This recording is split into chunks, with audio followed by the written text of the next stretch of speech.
The following program is brought to you by Arlington Community Media, where we tell your story.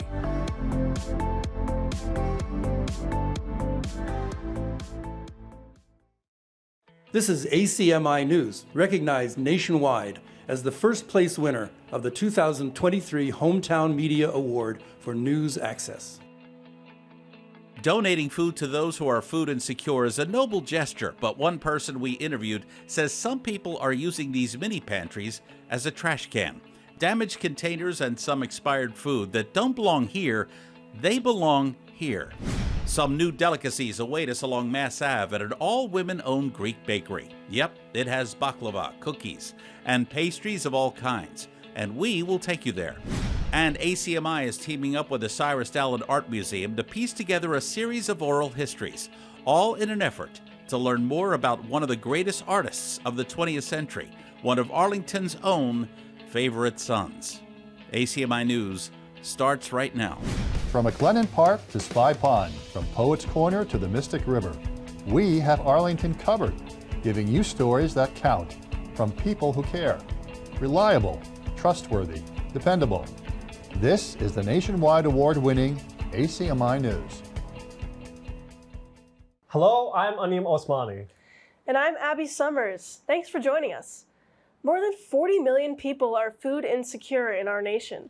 Arlington has its share of people relying on food pantries and mini food pantries throughout the town. But Arlington leaders are reminding residents who donate food products to pantries, especially mini pantries, to look for expiration dates or damage to the containers before donating. ACMI News Director Jeff Barnes talks to an Arlington resident who uses one mini pantry in particular. And what she found in a short period of time is disturbing. You're looking at 9 food products taken in just the last 2 weeks from this mini food pantry just outside Thompson Elementary School. Among them, a dented box of brown rice with a September 2022 expiration date. 2 cans of crushed tomatoes, with 1 can showing signs of wear and tear, both expired 11 months ago. A box of tea, clearly ripped open. Expiration date, September 2021. But those foods were not thrown out. All of the foods you just saw, many of which had far outlived their expiration date, were found here at the Purple Pineapple Pantry in front of the Thompson School. And town leaders and concerned residents alike want to make one thing clear, that mini food pantries like this are to help people in this community who are food insecure. These should never be used as a convenient alternative to the trash can. And I wouldn't even dream of putting my expired things in here. I mean, it's not a dumpster. It's a pantry. It's supposed to be where people come to get food to eat. Vanessa Ralsell uses this pantry on occasion and says putting expired food products in this pantry, or any pantry, is humiliating to those people who rely on pantries like this to put food on their table. I've been getting food here off and on for a couple of years, and 90% of the time it's been expired. I actually brought a bag of expired by multiple years, not expired by months, but like tea from 2017 and green beans from 2019 and things like that. And it's really upsetting that because we're low income, we deserve what people would usually throw away. I mean, it's like feeding us trash. Ralsell says there are a few non-English speaking residents she sees in this community relying on this pantry as well. And after school, you'd see the same 2 or 3 kids running over and almost clearing the pantry, which who knows if it's to feed their family or their siblings or themselves. But a lot of them, English isn't their first language. They don't even know what they're grabbing. They're just eating what's in here. And I just think it's really ignorant that people are putting their trash in there, and then that's what those kids are basically surviving on. Simply put, if you have food that is expired, make sure it goes here, because it clearly has no place here. It's demeaning and degrading, and I mean, it's humbling to have to go there, and you should consider yourself lucky if you don't have to be on the receiving end. For ACMI News, I'm Jeff Barnes. According to Consumer Reports, so-called sell-by and expiration dates may not be indicative of freshness, but clearly a dented, rusting, or rotting food container that's past its expiration date should never find its way to any food pantry.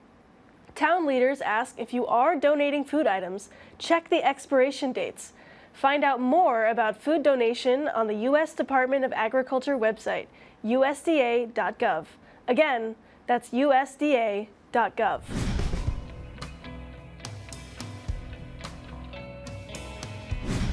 Arlington now has a new prevention service manager. Her name is Anna Martin, and her responsibilities will be to help reduce substance abuse in Arlington and provide support for those affected by addiction. Martin began her job back in May, and she works under the Department of Health and Human Services, led by Director Christine Bongiorno. Martin's duties include some decision-making about funding for preventing and treating substance abuse. According to Bongiorno, Martin set to work on missions aimed to addressing opioid-related overdoses and will work with APD's clinician and recovery coach. Before coming to Arlington, Martin worked for Boston Medical Center, working to curb substance abuse. Anna Martin takes a position previously held by Kale Vodka. Are you tired of the everyday, run-of-the-mill chain donut joints that charge you an arm and a leg for an empty morsel of mediocre dough? We hear you. We recently sent ACMI News interns Lee Rice and Reagan Finch to the all-female-owned Arlington Bakery at 187 Mass Ave, a delectable business that excels in homemade Greek pastries, cookies, baklava, and, well, we'll let Lee tell us. Hey everyone, it's Lee Rice with ACMI News. I'm here at 187 Mass Ave in East Arlington to speak with Lika Valensas, the owner of Arlington Bakery. I grew up learning how to bake, but when I bought the pastry shop from the previous owner, I also inherited his recipes. So I learned his recipes and methods, but I also went to pastry school, which was French and European, so I kind of put it all together. And I Google things all the time, so I kind of just add as I go along. You're very open about your journey as a pastry chef with your blog on your website. Yes. I was wondering, what does that level of transparency between you and your clients mean for you? I grew up where if you really liked a recipe for whatever reason, people had a hard time sharing it. And I'm not sure why, but I'm the opposite of that. So I'd like to share, whether it's experiences, whether it's good stuff, bad stuff, anything like that. I think it's all necessary. So it's important to be transparent as far as I'm concerned. Valensas was raised by parents who owned a fast food restaurant and admits she's still adjusting to the more laid-back atmosphere of this Arlington bakery. She's also encouraged by the steady pickup in the aftermath of COVID, which hit just 1 year after she opened shop in September of 2019. But Valensas said if she can get through this, she can get through anything. I've been in business my whole life with my parents, and I didn't really thought about it, although I'm really proud of it now, yeah. What pastry would you recommend to people who have never been in before? I like the galaktoboureko, which is the Greek custard, which the customer previous just picked up. So it's an egg custard, there's a little bit of vanilla, and I put lemon zest in my recipe to make it mine. So, and if you know, there's a lot of syrup in there, and the phyllo dough, which is a traditional Greek pastry, so that's my favorite, yeah. She now plans to expand, occupying the unit next door, which just happens to be next door to Fat Greek on the other side. A combination like this is sure to attract customers to a taste of the Mediterranean. If you're looking for a little taste of Greece, sweet or savory, definitely check out Arlington Bakery. Reporting for ACMI News, this is Lee Rice. The Arlington Bakery is located at 187 Mass Ave in Arlington. Their website is arlingtonbakery.com. Again, that's arlingtonbakery.com. Check it out. Lee says you will not be disappointed. A profound tragedy drives a woman out of child protection. Then, a new job as a web designer gives her hope. That is, until a grisly murder threatens to rip it all away. And that's where the story gets very interesting. A new book entitled Second Chances is now on sale. The book is penned by Arlington's own Bob Schuler, a successful mental health program designer. ACMI volunteer Charlotte Pierce interviewed Bob recently about his new book, Second Chances. I'm Bob Schuler. I'm the author of Second Chances, which is coming out in the middle of July. And it's a mystery novel set in the world of psychiatric rehabilitation, which is where I worked my whole working life. And it's part of a series, the second book in a series, the first of which is called The 25 Years.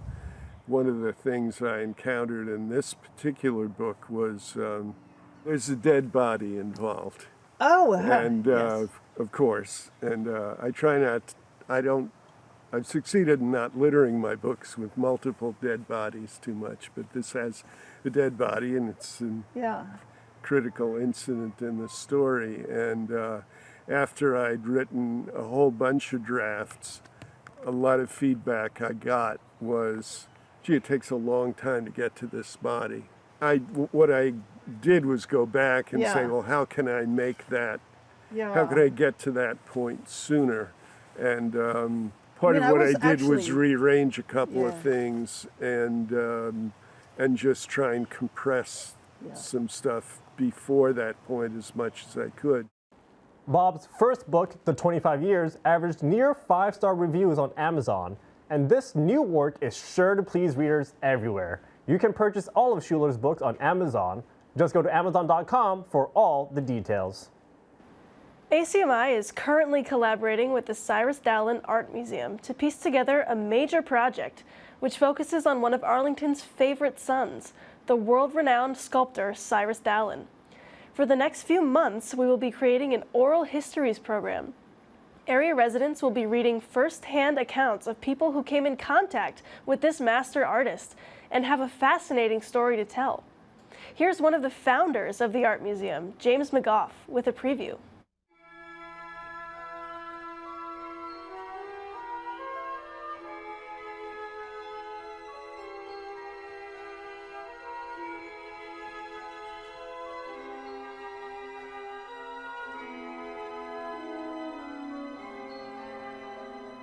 Welcome to another program from the Cyrus Dallin Art Museum in Arlington Center. I'm James P. McGough, former chairman of the Board of Trustees of the museum and your host for this presentation. During the early stages of the beginning of the museum in 2001 and 2002, we were contacted by and began to search for individuals who lived in Arlington and had memories and recollections of their meeting with Cyrus and/or Victoria, and what the times were like in the 1920s and 30s in Arlington, especially Arlington Heights. As we began collecting these remembrances, it became fascinating to see what this sculptor really was like. Unfortunately, I became ill and could not continue the project. When I was able to resume the search, we were celebrating the 10th anniversary of the opening of the museum and having lectures. Then came along the celebrations of the 150th anniversary of Dallin's birth, and then came the pandemic. By then, most of the individuals who we needed to interview had passed away or moved, and we lost contact with them. But what we did collect, we have, with the help of Arlington Community Media, Inc., put together this oral history of Cyrus Edwin Dallin. So sit back, get comfortable, and enjoy who this remarkable sculptor really was.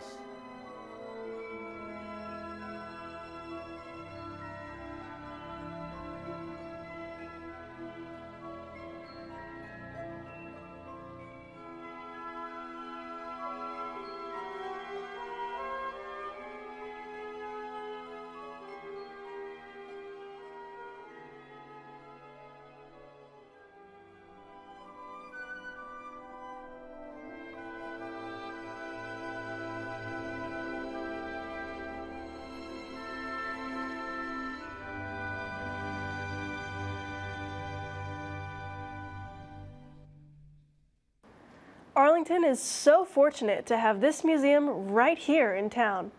Few museums in the world are located in the town where the artist actually lived and worked. We are among the select few. To get more information on this upcoming series or all the events occurring at the museum this summer, just go to the museum's website, dallin.org. Again, that's dallin.org.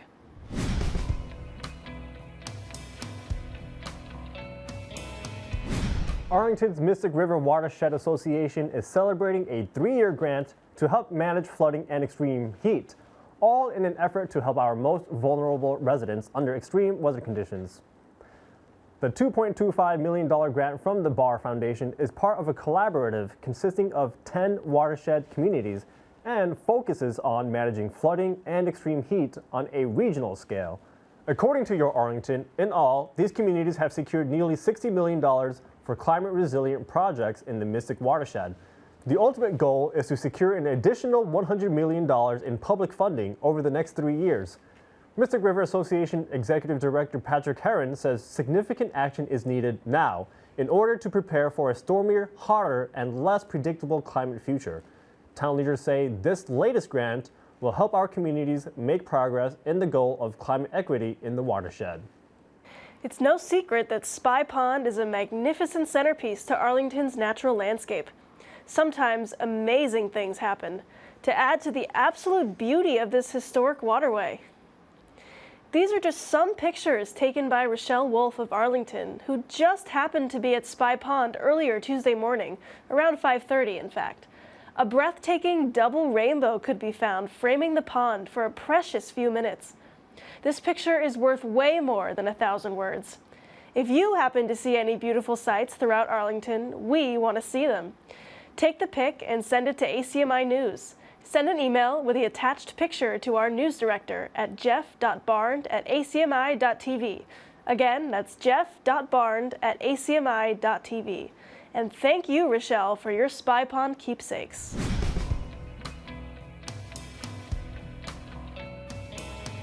How much do you like the Godfather movie? Do you like Santana? How about some funk? Do you like the Regent Theater here in Arlington?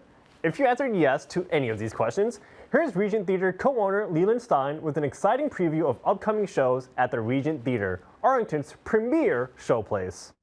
We've got a unique show on Thursday, July 20th, which is Gianni Russo, the Hollywood Godfather, who was Carlo in the movie The Godfather, which came out now over 50 years ago. No, Carlo, you're out of the family business. That's your punishment. You're finished. I'm putting you on a plane to Vegas. And he's bringing us a really fun evening of stories, songs, video, anecdotes, and of course taking audience questions. And it'll be really lively and fun. And that's followed by what I think is going to be the concert of the summer. And that's Debo Ray, an original live in concert with an 8-piece band, a killer band, doing really great originals and covers kind of in the jazz meets funk and soul realm.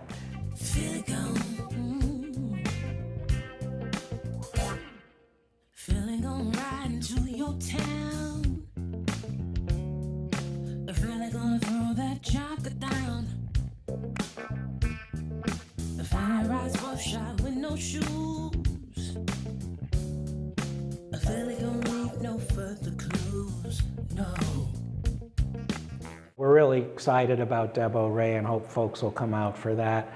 And looking forward towards the early August, we've got a guy named Ray Green. This is a late addition to our calendar, vocalist who is the lead vocalist for Santana and Tower of Power. And there's only so much oil in the earth. It's a fact of life for what it's worth. And it's something every little girl and boy should know from birth. That there's only so much oil in the earth. Ain't no excuse for our abuse, y'all. Ain't no excuse for our abuse. But just assume that what we use will not exceed the oil supply. Soon enough the world will watch the wells run dry. And he's got his own solo show, a showcase on Thursday, August 3rd. And the next 2 nights he's at the MGM Music Hall down at Fenway with Santana. So that's a great coup for us and one. And then, last but not least, the following night, August 4th, 60s Thunder is a young group who does kind of the best of the British invasion.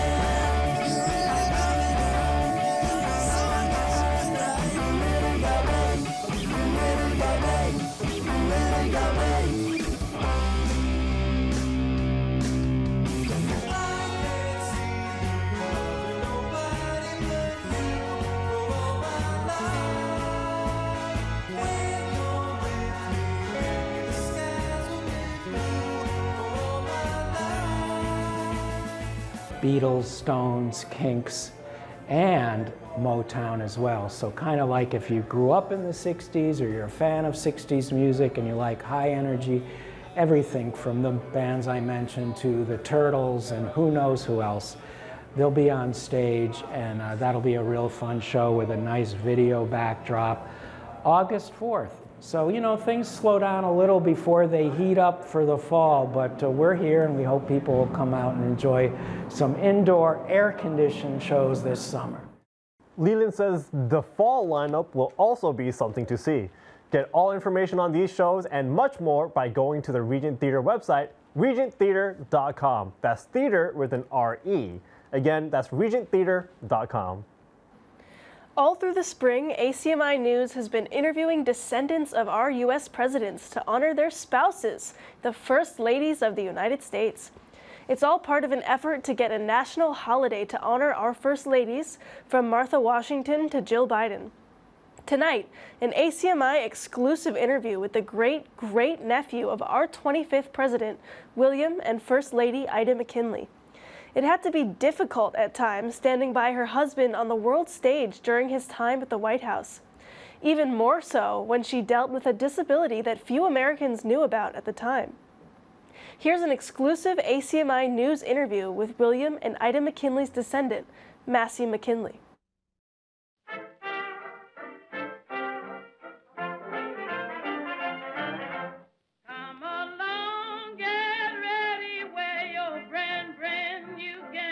I think McKinley is most times often forgotten, sadly.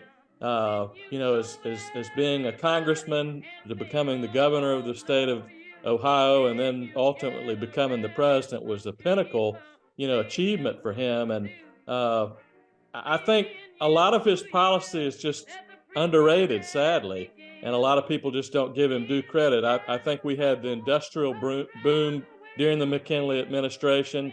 You know, the gold standard was solid then because, you know, as you well know, Williams Jennings Bryan wanted to make it the silver standard, and McKinley demanded the gold standard. And I think, you know, a lot of people give him a hard time about, you know, promoting tariffs, but I think during that period of time, he wanted to protect the American worker. And I think that was a wise decision then, and look at the economic boom and the Industrial Revolution that took place during McKinley's tenure in office. So I'm very proud to be a McKinley for sure. Ida Saxton McKinley definitely should go down as one of the greater first ladies. A lot of the story of Ida is often overlooked, but Jeff, she was probably one of the very few first ladies that actually got a formal education. She, you know, always was a very integral, you know, advisor to her husband. I think every particular hard decision that he made was made with not only prayer, but with the advice of his wife. Even though she was an invalid because of epilepsy, she still was a power within his administration, because all of the cabinet members knew that in order to get his ear, they had to first get the ear of Ida. During the war, the Spanish-American War, she made all kind of knitted booties for babies during that period of time. You know, she made socks for, you know, all the men who were serving our country during that time. And I think it was truly a love story in itself, because I think she was so devoted to McKinley and so devoted to the American people actually winning that war, that a lot of people just had great admiration, not only for McKinley, but technically for his first lady. And I think the same can be true for all of the first ladies, because they all made contributions during the times that they were first lady to philanthropic efforts, you know, for the wars, you know, for the communities that were suffering during the periods of time of history. The first ladies really brought people together, and that's our aim, really, is we want to honor those first ladies, because even though they were first ladies and they supported their husbands, their contributions were just as great, if not as great, as the president's efforts during those times.